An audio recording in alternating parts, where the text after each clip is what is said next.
કરવા માટે વેરાસિટી ફાઇનાન્શિયલ્સના સીઈઓ પ્રમિત બ્રહ્મભટ્ટ જોડાઈ રહ્યા છે. પ્રમિત, શું લાગે છે હવે એક ફરીથી વીકનેસની શરૂઆત આપણે જોઈ રહ્યા છે રૂપિયામાં?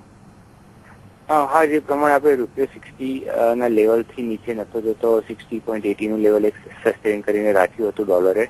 તે જોતા લાગી રહ્યું છે કે રૂપિયો મિડ 62 to 62.80 સુધીની એક રેન્જમાં આપણને આવનારા વીકમાં જોવા મળશે. ઓકે, પણ જે રીતે ડોલર ઇન્ડેક્સ સ્ટ્રોંગ થતો જોવા મળી રહ્યો છે, શું એક પેનિક સિચ્યુએશન તો ઊભી નહીં થઈ શકે?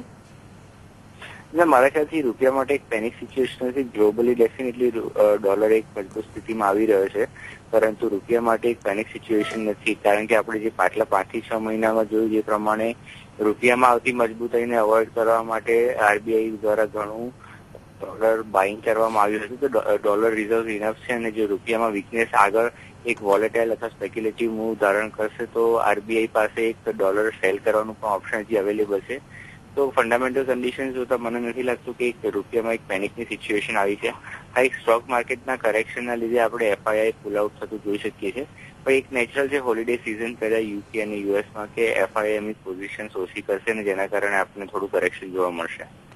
ઓકે, પણ છેલ્લા જો 1 મહિનાનો વ્યૂ લઈએ તો સતત ક્યાંક ને ક્યાંક રૂપિયો નબળો જ થતો જોવા મળ્યો છે, અને એના કારણે જે ક્રૂડના પ્રાઇસીસ ઘટ્યા છે એનો એટલું ઇફેક્ટ આપણે નથી આવતા જોઈ રહ્યા. કઈ રીતનો ટ્રેન્ડ ત્યાં જોશો તમે? આઈ થિંક હવે આપણે ડિસેમ્બરથી મિડ જાન્યુઆરી સુધી એક અનસ્ટેબલ સિચ્યુએશન જોઈશું, કારણ કે હવે યુરોપિયન માર્કેટ અને યુએસ માર્કેટ એક હોલિડે મૂડમાં જતા જોવા મળી રહ્યા છે. તો તેના કારણે એક નવું ઇન્વેસ્ટમેન્ટ એક્વિટી માર્કેટમાં આવવું અત્યારના ટાઈમમાં ઘણું મુશ્કેલ છે. તે જોતા એવું લાગી રહ્યું છે કે રૂપિયો એક બ્રોડ રેન્જ 62.50 to 62.80 62 ના લેવલમાં આપણને જોવા મળશે, અને નવું વેચાણ કે નવી પરિસ્થિતિ ડિસેમ્બરના એન્ડમાં ડિસેમ્બર એન્ડ થી જાન્યુઆરીમાં જ આપણને જાણવા મળશે. અમુક નિષ્ણાતો અહીંયા આપણને 65 સુધીના ટાર્ગેટ આપી રહ્યા છે. શું આપને પણ લાગે છે પ્રમિત? આઈ થિંક એક લોંગ ટર્મ ટાર્ગેટ જોવા કરતા રૂપિયાની સ્થિતિ એક આપણે શોર્ટ ટર્મ ટાર્ગેટથી જોઈએ અથવા ઓવરઓલ એક ફંડામેન્ટલ ઇકોનોમી ધ્યાનમાં રાખીને જોઈએ તો ઘણી યોગ્ય રહેશે, કારણ કે ફંડામેન્ટલી ઇન્ડિયન ઇકોનોમીની સિચ્યુએશન બીજી બધી ઇકોનોમીઝ કરતાં ઘણી સારી છે.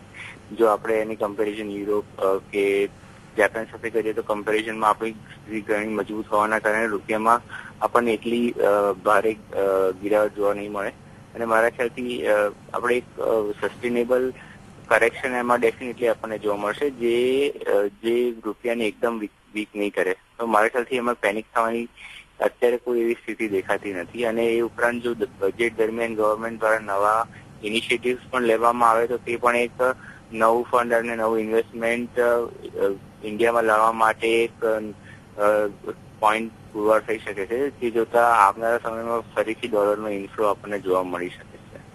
પ્રમિત, આપણે જોઈએ તો જે ડોલર ઇન્ડેક્સ છે એમાં આપણને એક સારું એવું કરેક્શન એટલે કે ઉપરની મૂવમેન્ટ જોવા મળી છે, ને રૂપિયાએ એના ઉપરથી હજુ એટલું રિએક્ટ નથી કર્યું. જો તમે ગયા 3-4 મહિનાનો ડોલર ઇન્ડેક્સનો મૂવમેન્ટ જુઓ અને રૂપિયાનો મૂવમેન્ટ જુઓ તો એવું લાગે છે કે હજુ પણ એક કેચઅપ કરવાનું બાકી છે. તો એનો જે કારણ હતો કે આપણે રૂપિયામાં ઘટાડો નહોતા જોતા કારણ કે સતત એફઆઈની ખરીદારી હતી. હવે એફઆઈસ જો ખરીદારી બંધ કરીને બેસી ગયા છે અને આગળ ગ્રેજ્યુઅલી હવે આ સિરીઝમાં તો at least net short position build થઈ રહી છે એફઆઈસની, એને જોતા આ જો આખું કેચઅપ કરવા આવે તો હજુ પણ અહીંયાથી ઘટાડો આવી શકે રૂપિયા? આપણે જો ડોલર ઇન્ડેક્સની વાત કરીએ અને એનું કોરિલેશન રૂપિયા સાથે જોઈએ તો ડોલર ઇન્ડેક્સનું કોરિલેશન રૂપિયા સાથે એટલું ઘણું જોવા નથી મળતું. એનું મુખ્ય કારણ એ છે કે એ ડેવલપ ઇકોનોમીઝની કરન્સી ડોલર ઇન્ડેક્સને પ્રેઝન્ટ કરે છે. 3 થી 4 મહિનામાં જે પ્રમાણે ડોલર ઇન્ડેક્સ મજબૂત થયો હતો અને એની સામે રૂપિયા એક સસ્ટેન થયો, જેનું મુખ્ય કારણ આપણી ફંડામેન્ટલ પરિસ્થિતિ એક હતી અને એક્વિટી માર્કેટમાં સતત એફઆઈ દ્વારા કરવામાં આવતું રોકાણ હતું.